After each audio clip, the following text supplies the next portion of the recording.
Hi guys, it's Mike Yanossi here. So I'm back with another Didgeridoo tutorial about the completion of a 2 weeks challenge and the benefits of it. I'm in the terrace and it's a nice day, so we could go outside to practice, but inside everything is set, so we might as well go back inside and practice.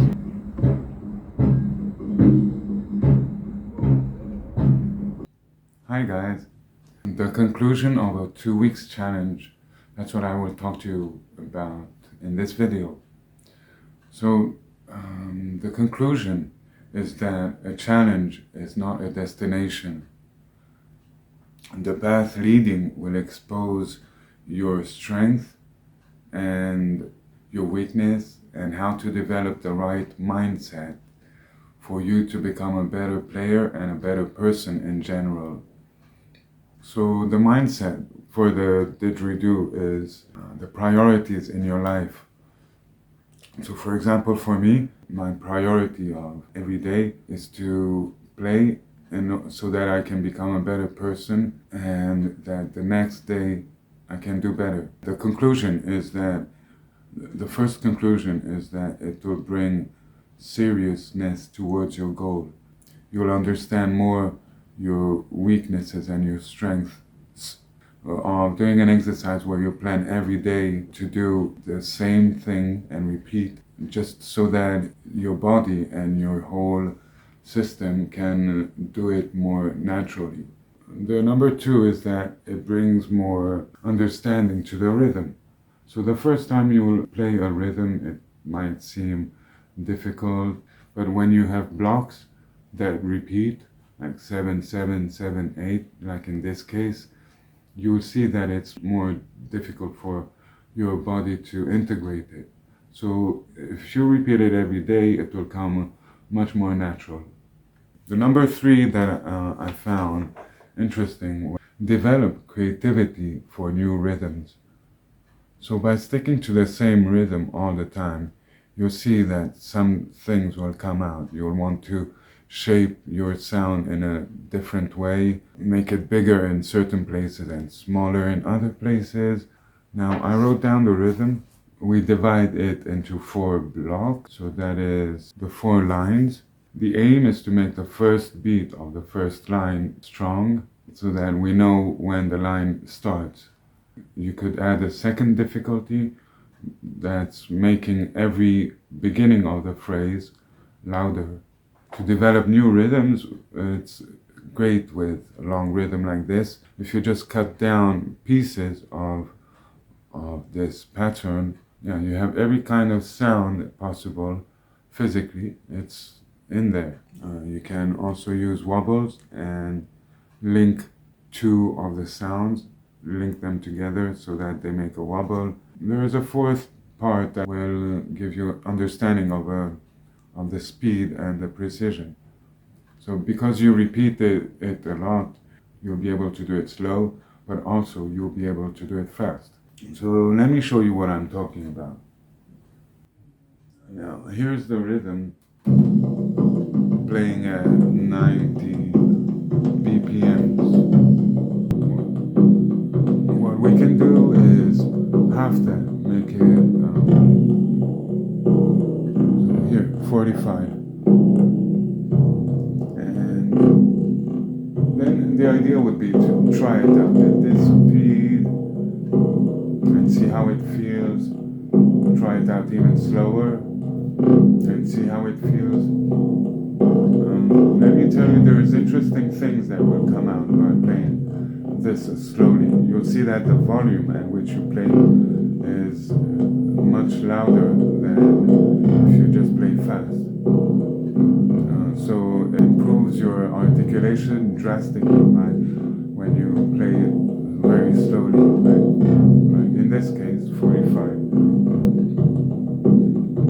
Now my limit was around 135 to articulate all the sounds. So what happens if I want to increase the speed and if I would like to go to 150? Well, maybe it would be possible by repeating the exercise for several months to increase my speed fast. I'm not sure if should be possible. But there is a simpler way to shortcut it, and that's by making only, for example, the strong sound. So that's every beginning of the phrase. So we remove all the bits, we just leave the beginning of the phrase.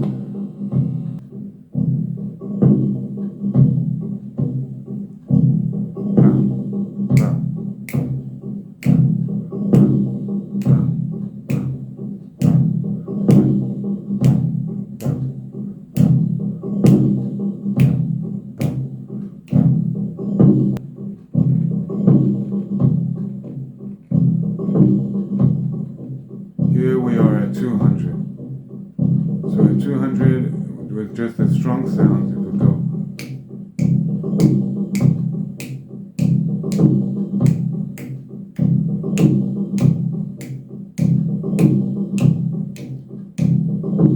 I think anyone can do that.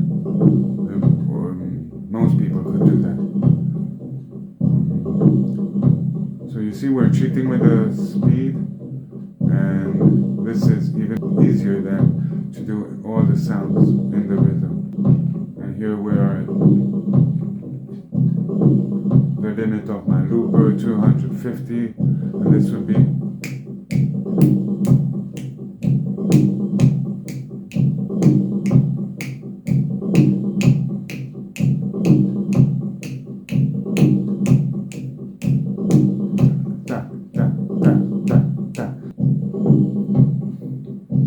So that's the mystery of rhythm.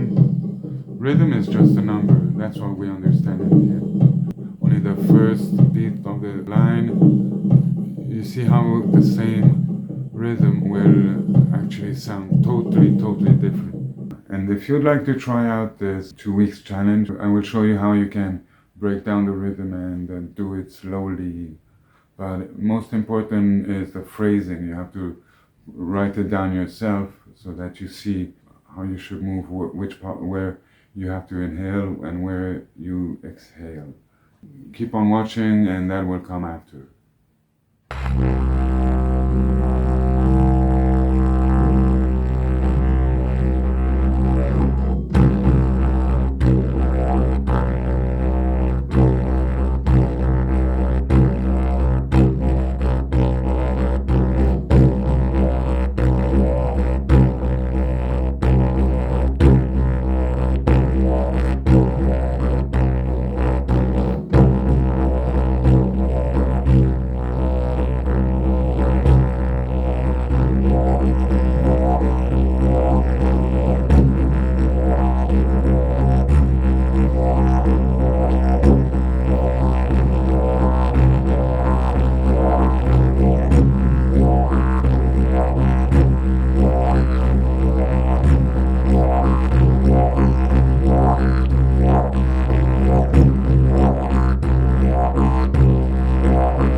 was helpful.